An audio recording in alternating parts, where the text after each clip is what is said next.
आपसे कहा था कि आप बैठ जाओ, खड़े कैसे हो गए हैं? खड़े होने के लिए तो नहीं कहा था कि सब बैठ जाओ बच्चों।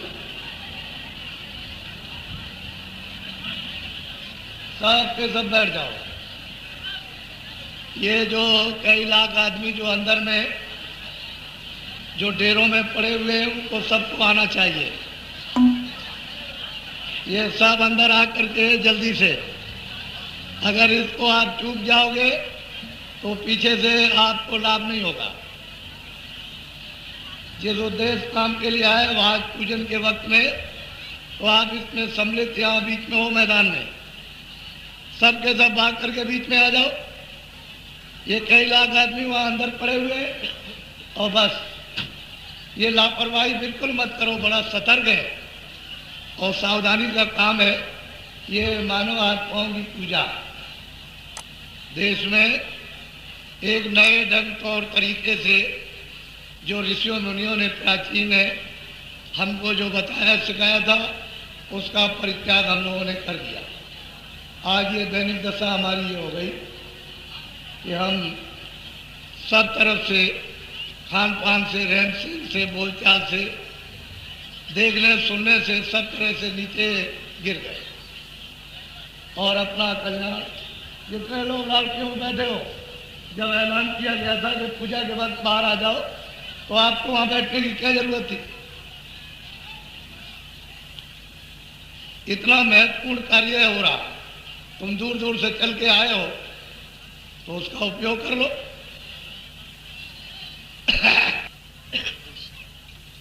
आप सब बच्चों खड़े हो जाओ।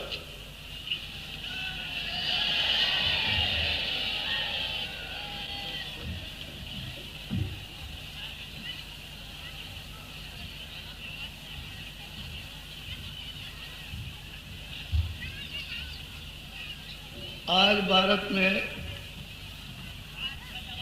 ये गुरु पूर्णिमा का आज त्योहार पर्व मनाया जा रहा है।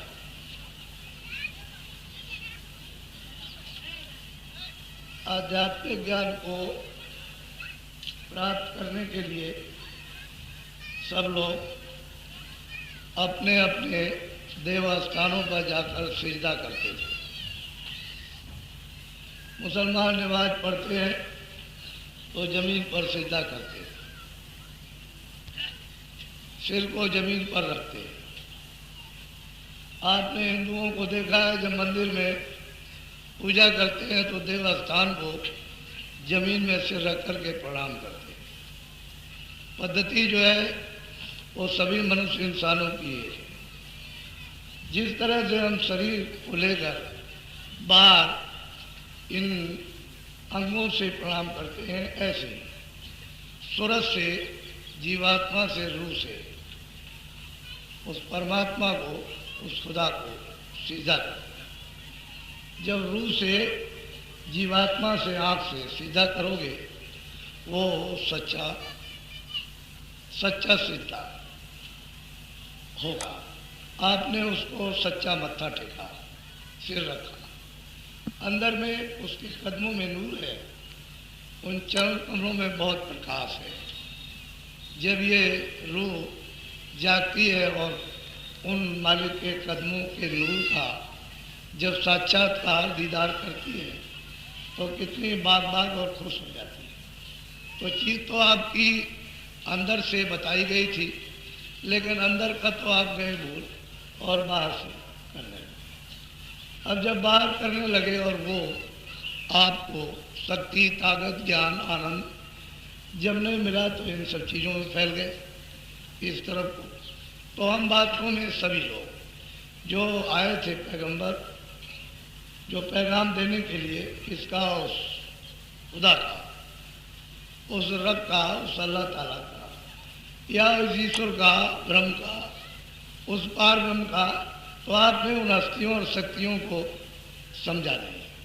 और जिन लोगों ने समझा वो उनकी हो गई, वो सच्चे मुरीद बन गए, सच्चे सेवक बन गए। उन्होंने लपट झपट कर अपना काम उनके रहते हुए कर लिया, काम उनका बन गया। वो सच्चे मुरीद, सच्चे आशिक, सच्चे प्रेमी, हो गए।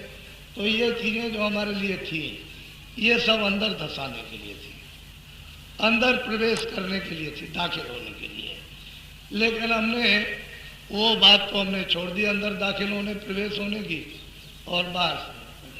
अब उसका कोई भी आपको मकसद यानी कुछ भी उसका फल आपको नहीं मिला। इसलिए आप लोग जो है वो खुदा को, खुदा की कुदरत को, भगवान को, भगवान की लीला को, भगवान के लोगों को ये समझने लगे कि महात्माओं की एक कल्पना थी। लोको कहीं नहीं है, बहिष्ठ कहीं नहीं है, ये ऐसे ही महात्माओं ने कल्पना से लिख दिया। सही ये बात झूठी है। आपकी ये विचारधारा अकल वहाँ नहीं पहुँच सकती। वो तो बहुत बड़े बड़े मतलब ये कि लोग हैं, बड़े बड़े देश हैं, उधर जाने महात्माओं ने देखा था। अब यकीन और विश्वास आपको कैसे हो कि जब महात्मा मिले तो उन्हीं के लिए तीर्थ त्योहार थे कि चलो हम कोई फकीर पहुंच जाएंगे, कोई महात्मा महापुरुष आ जाएंगे तो हमको तीर्थों में या हमको ऐसे संगमों में या ऐसे जलसों में हम कहीं खोज तलाश करेंगे तो शायद हो सकता है कि हमको मिल जाए। तो ये खोज तो हम लोगों ने जलसों में, तीर्थों में, या हम जब जब जाते हैं हज करने वहाँ हमने सब बात कर दी। अब वो एक व्यवहारिक आपने अपना बना लिया कि हमको हज करने जाना है, वहाँ हज करके आए कुछ नहीं। इसी तरह से आपने कहा रामेश्वर जाना है। सही बात तो की कि रामेश्वर के पास जाना चाहिए था, भगवान के पास में। तो वो जो प्रकाश का जो समुद्र है उसके पास जाना चाहिए था। तो आपने वो पिछली बातें आपने सब अपनी बुला दी। और आरती वो तो बड़ी आरती, उसमें तो तेल बत्ती, उसमें गिरत की जरूरत नहीं पड़ती है। वो तो रूह जग जाए तो वो तो उसमें तो कभी तेल पड़ा नहीं, कभी बुझा नहीं हो। तो जैसे पहले जल रहा अब ये जीवात्मा की जोत बुझ गई। इसे महापुरुषों के द्वारा जला लेना, तो इसमें भी तेल बत्ती की कोई जरूरत नहीं। जब जाज जल गई एक बार तो बस वो प्रज्वलित हो गई। जब तक बुझी पड़ी हुई है तभी तक है, लेकिन नाम के साथ, शब्द के साथ, आवाज के साथ में तो बस एकदम जल गई। फिर इसमें तेल बत्ती की ये जरूरत नहीं पड़ती है। फिर वो सूरत, वो रूह फिर उसकी आरती करती है। वो देखने का दृश्य है, वो अलौकिक दृश्य है, वो कथन में नहीं आ सकता, लिखा नहीं जा सकता है।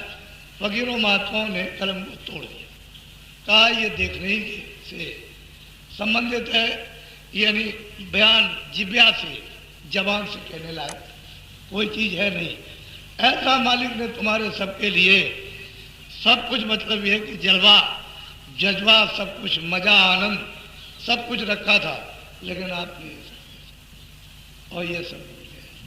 अब ये सारा देश एक ऐसी अवस्था में आपने स्वयं अपने कर्मों से पहुंचा दिया कि अगर महापुरुष नहीं आए, नहीं मिले, तो ये सब का सब उसी तरह से डूब जाएगा जिस तरह से कृष्ण ने महाभारत के पूर्व समझाया था कि भाई ऐसा मत करो, हम जो कहें उसको मान लो, तुम थोड़ी थोड़ी जमीन सबको दे दो और ये सब लोग अपना राज मत हो, लेकिन गुजारे के लिए जमीन तो दे दो।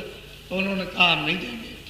तो फिर नहीं दोगे तो फिर मतलब ये है कि फिर आपके लिए मुश्किल हो जाएगा, तो आप तैयार हो जाओ।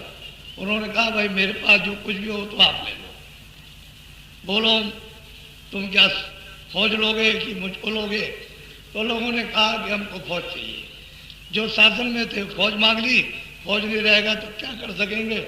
और पांडवों ने मांग लिए कृष्ण को कि हमको फौज नहीं चाहिए, आप चलिए।